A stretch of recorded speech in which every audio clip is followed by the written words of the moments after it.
Rasim Abuşov, Elman Məmmədov və başqaları. Bu adlar çoxlarına tanış olmaya bilər. Amma bu adların arxasında illərin yükünü daşıyan həyat hekayələri var. Onlar bir vaxtlar küçədə qalan, ünvanı olmayan, səssizcə cəmiyyətin kənarında yaşayan insanlardılar. Bugünsə onları birləşdirən təkcə adları yox, eyni sığınacaq, eyni masa, eyni ümiddir. Burada hər gün sadə, amma insan üçün ən vacib olan dəyərlər yenidən qurulur. Təhlükəsizlik, qayğı və tək olmadığını hiss etmək. 63 yaşım var. Qalmaq yerim yox idi. 4 ay qabaq müraciət elədim sosial agentliyə. Yerləşdirdilər, çox sağ olsunlar. Burada hər şey yüksək səviyyədə, yəni gözlədiyimdən də artıq səviyyədə.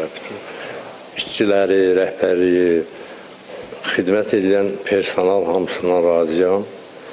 Hər şey gözəl səviyyədədir. Yeməyi, qalmağı, asuda vaxtlarımızı səmərəli keçirdirik. Oyun zalı var, nərtaxta, domino, şaşki, şahmat, kim nəyə bacarır ondan.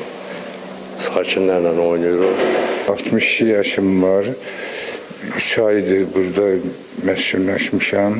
Sosial agentliyə müraciət elədim. Çox sağ olsunlar, yerləşdiriblər. Hər şeydən də razıyıq. Hər şey yüksək səviyyədə xidmət olunur. Televizyonka, nərd, domino, aşırı vaxtlarımızı keçiririk.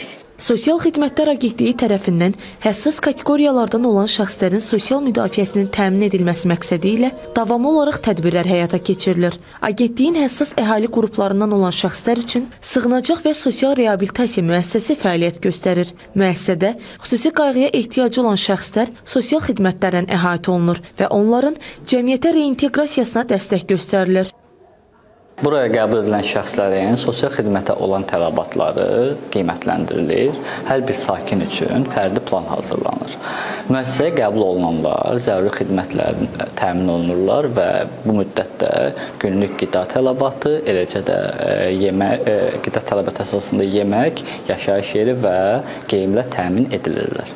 Müəssisəyə baxımsız, kimsəsiz və sosial təhlükəli vəziyyətdə olan yetkinlik yaşına çatmayan şəxslər, eləcə də müəyyən yaşayış yeri olmayan, görmə qabiliyyəti məhdudluğu olan 5-29 yaş aralığında şəxslər qəbul edilirlər. Sığınacağa qəbul olunmadan əvvəl müvəqqəti olaraq izolyasiya otağında qalırlar. Bu mərhələ həm sağlamlıq, həm də sosial vəziyyətin qiymətləndirilməsi üçün nəzərdə tutulur. Daha sonra isə şəxslər sığınacağa qəbul olunurlar. Müəssisədə sakinlərin yaşayışı üçün zəruri şərait yaradılıb. Burada televiziya otağı, kitabxana, psixoloq xidməti və yeməkxana fəaliyyət göstərir. Sığınacaq sakinləri gündəlik qida, yaşayış yeri və onlara lazım olan digər əsas xidmətlərlə təmin olunurlar. Bu otaq isə benefisiarların istirahət və asudə vaxtlarını keçirdikləri məkandır. Burada 200-dən çox həm yerli, həm xarici ədəbiyyat nümunəsi var.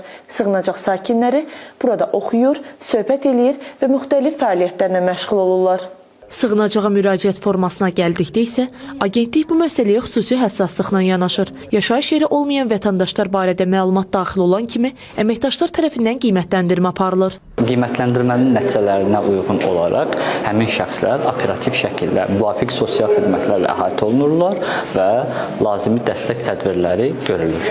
Eləcə də müəssisəyə qəbul şəxsin özünün və ya qanuni nümayəndəsinin müraciəti, daxili işlər, yerli icra hakimiyyəti orqanlarının və bələdiyyələrin göndərişləri əsasında agentliyin yerli qurumları və ya dost mərkəzləri vasitəsilə aparılır. Hal-hazırda müəssisədə 67 nəfər sakin sosial xidmətlərlə əhatə olunurlar.